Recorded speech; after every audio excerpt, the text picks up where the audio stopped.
Hi everyone, this is the third video in this six-part series teaching you how to use food groups for weight loss, how different food groups work to help with weight loss, and the ideal proportion for your plate if you're eating to fullness and aiming to lose weight doing so.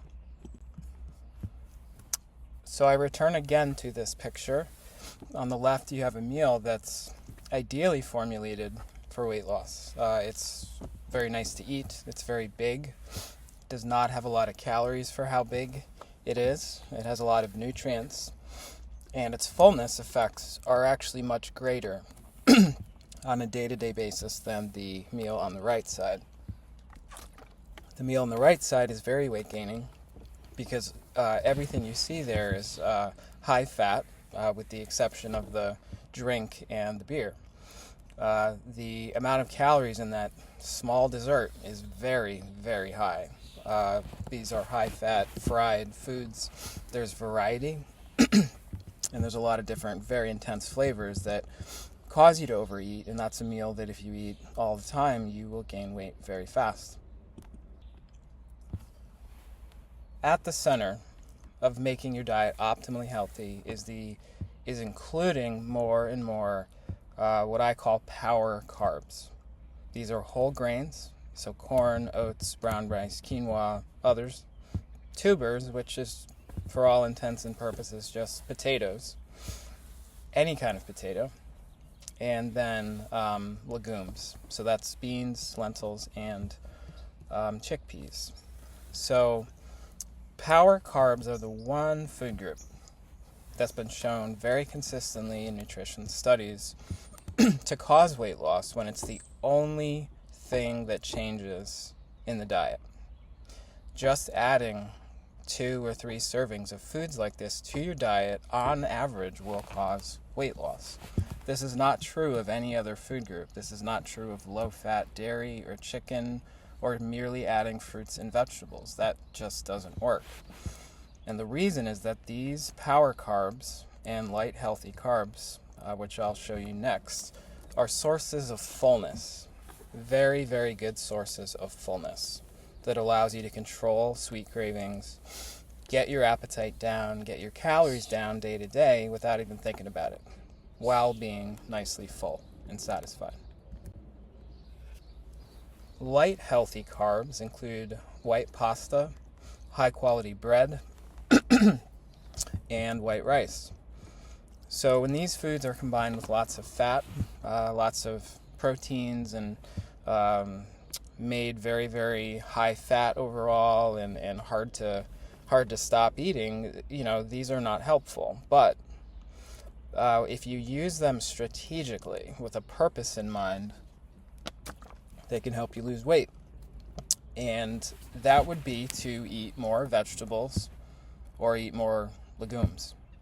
So white pasta, white rice, bread is very nice to eat. It is something people, for the most part, enjoy. But these foods just have to be used when you're trying to lose weight to eat more vegetables and more legumes. So if you like white pasta, adding some white beans with some vegetables, or just lots of vegetables, is absolutely fine. You just have to keep the veggies high, be reasonable with the fat that's added. Same is true of a sandwich on bread. Very, very light on added fat, and use it primarily to eat vegetables or to help you eat legumes. So if you like bread, dipping it in black bean soup or making a vegetable sandwich, again light on the fat, and eating to fullness, have 2 sandwiches if you want, will be helpful. Same is true of white rice. White rice with vegetables, white rice with black beans added, things like that. Now, veggies are water plus vitamins. They are very important overall for long-term health. They help with cholesterol, and in a meal for losing weight, they make the meal big without adding a lot of calories. That's also true of fruits. Fruits have more calories, but veggies are water and vitamins for all intents and purposes, so they don't add calories, but they give you fullness and volume to your meal, stretch your stomach, help with fullness, so they are crucial. power fruits are ones that I think are especially helpful for losing weight. And it's either that they have very few calories, such as berries, or they provide a good amount of fullness for how many calories they have. And I would say bananas are in this category. A 200-pound person would have to eat about 22 bananas per day just to get their calories, and that would be very hard. You would actually, eating bananas to get to fullness, lose weight because your calories would be lower based on your fullness. Now, the only caveat about fruit, the only thing you need to be cautious about is having a lot of it late at night and having very, very sweet fruits like pineapple, mango, or grapes.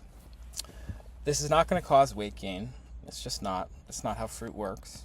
But it can be a cause of slowness. And that's just because you're having high amounts of this stuff late in the day when you form fat more easily from food.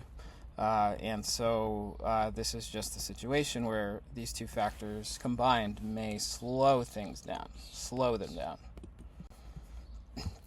And avoid, when I talk about carbs, I'm talking about carbs in a certain proportion with other foods. The proportion is just as important as including the healthy carbs. The mere addition of rice or pasta or bread to your diet when nothing else changes, it's not going to help. You may even gain weight doing that, and that's just for several factors.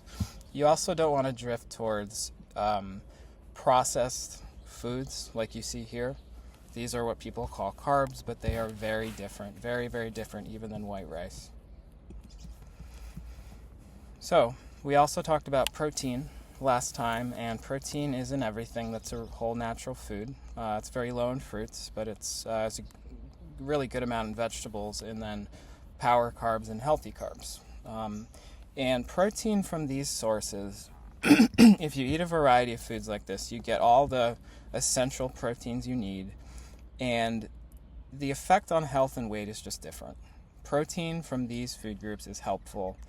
From the classical protein food group, chicken and meat and fish and seafood and dairy and eggs, those foods are important for certain things in the right proportion, but they're not helpful for weight loss.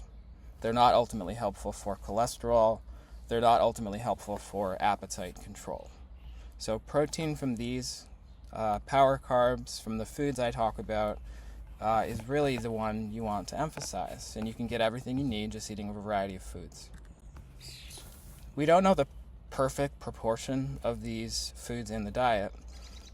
It's my belief, and I think it's probably true, that some of the classical protein food groups, some fish, some meat, the occasional egg, stuff like that is important for weight maintenance. If you get too thin or if you're malnourished, it's good for that. It's good for bringing you back up to a normal weight. It serves that function. But when it's high enough, it just slows things down, and you don't really get control over your blood sugar or your cholesterol.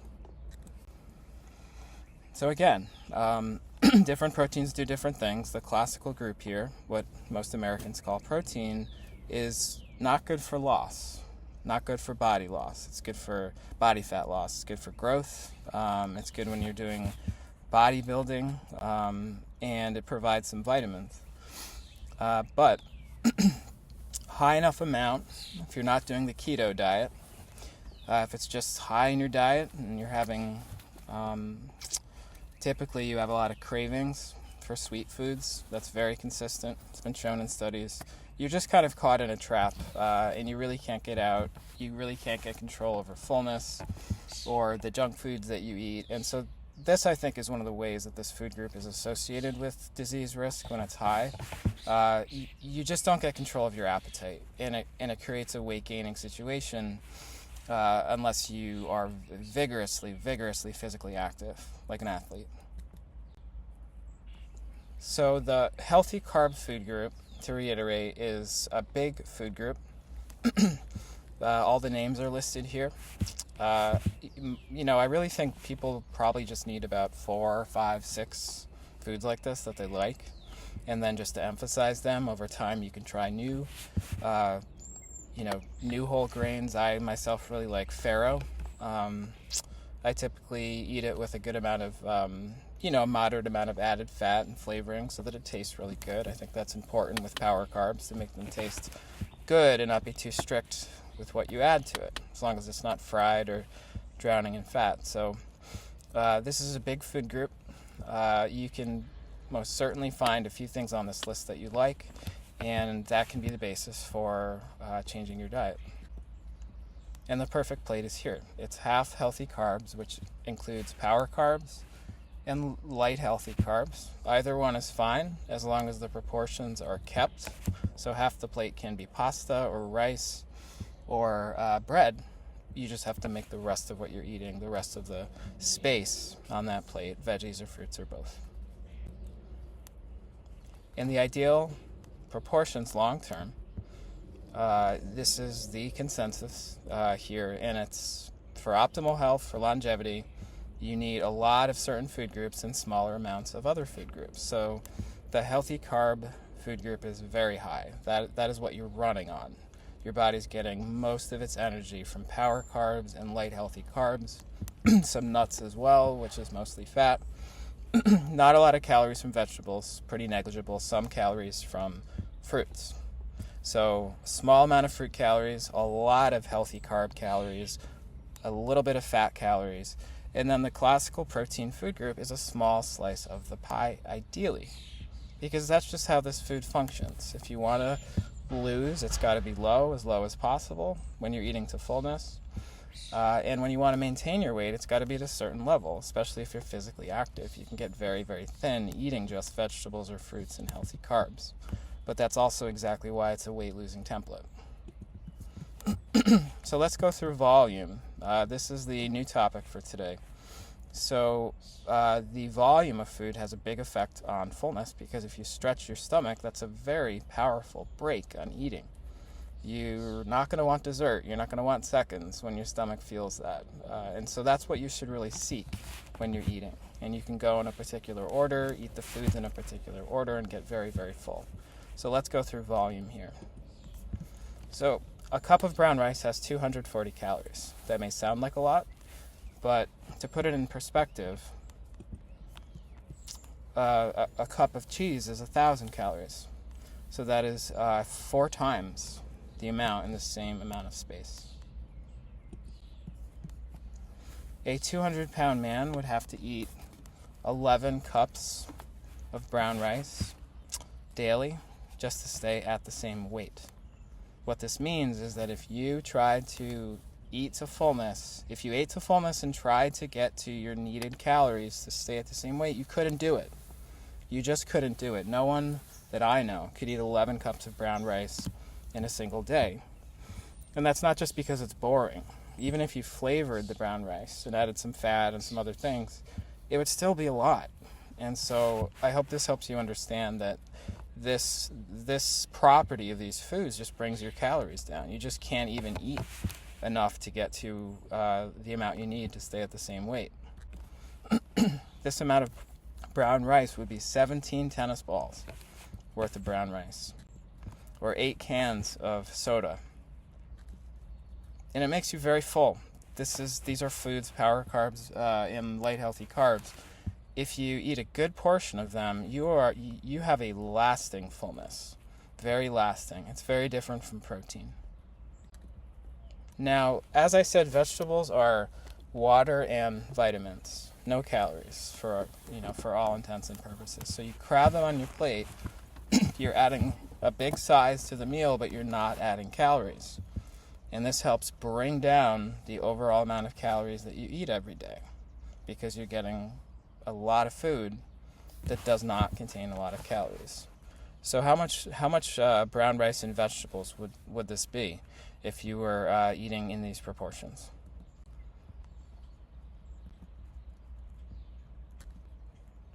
So if half your plate was broccoli and half your plate was brown rice, you'd have to eat 1.5 gallons of food like this to stay at the same weight. You couldn't do it. Your calories would go down without even thinking about it, because you would be too full to reach what you need to stay at the same weight. The same is true of white rice. Half your plate is white rice, half is vegetables. and you would have to eat 1.5 gallons of this food. And this is exactly why white rice can be used to help you lose weight, if it's used to help you eat vegetables or power carbs. Same thing with white pasta, 1.5 gallons if it's got plenty of veggies. Eat to fullness. Back to the cheddar cheese that has 1,000 calories, you can see how a meal can change dramatically when you add enough fat to it. Adding a cup of cheddar cheese is probably even a lower amount than is often used in things like macaroni and cheese and common dishes that have cheddar cheese.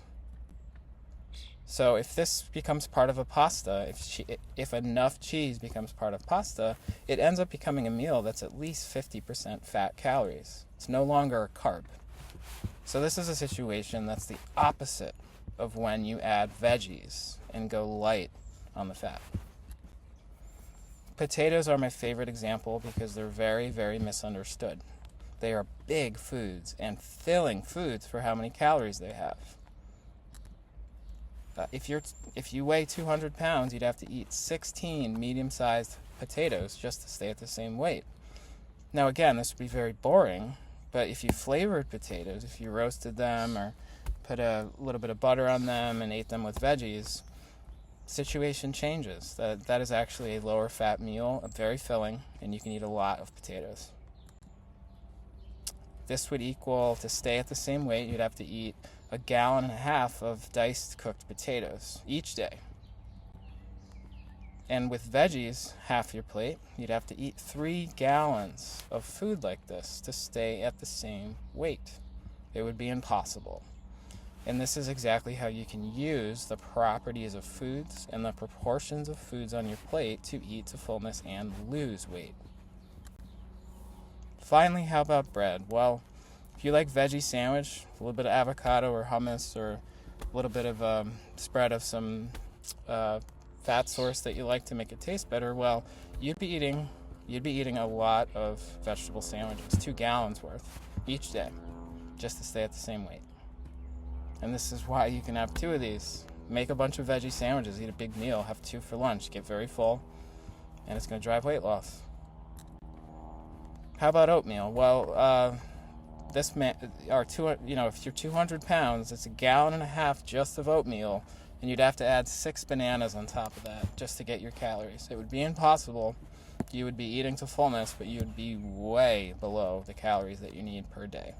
Probably by about 30 to 40%, maybe 50%, depending on the person. You'd be eating half the calories you would otherwise eat. And this is normal foods. This is not weird stuff. It's traditional foods. It's humble foods, meals like this. A lot of veggies, a lot of fruits, power carbs and light, healthy carbs in the ideal proportions. So let's go through the fat content of power carbs and healthy carbs now, because this is another factor. Every power carb, every light, healthy carb is very low fat. An egg is 63% fat. Chickpeas are 14% fat. Beans, very low fat, 2%. Lentils, 3%. Ribeye steak is 75% fat calories as a contrast. Brown rice, 7%. So potatoes, the lowest fat carb there is, 1%. White rice is only 2% fat. This is why you have leeway to add some fat to white rice as long as there's plenty of vegetables. These are low fat or practically fat-free foods. Farro is a nice whole grain, 5%. Barley, 3%. Peas, 5%. Other starchy foods are actually even lower fat than potatoes. Plantains are an example. Good energy source, very tasty. If they're fried, then it's a different story, but if you can make them in a different way, they are just amazing foods to include. Squashes, 3%. Not a great energy source, not like power carbs, veggies, or fruits. You're not going to go all day eating squash, but it is a nice thing to add, and it adds some fullness, a lot of nice vitamins and minerals. Quinoa. I'll return to this, but quinoa has all the amino acids you need. You could live off quinoa. You wouldn't have to have any chicken or what have you, if you didn't want to. It's an amazing food. It's also the highest fat power carb there is, 15%, and that's just because it has a lot of healthy fats. It's truly a superfood. So to summarize, your meal, when it's in these proportions, is low fat. It is big and filling. Not a lot of calories for how big it is or how full it makes you. And the nutrients you're getting are just, they're amazing for your body. You are eating food that provides medicine.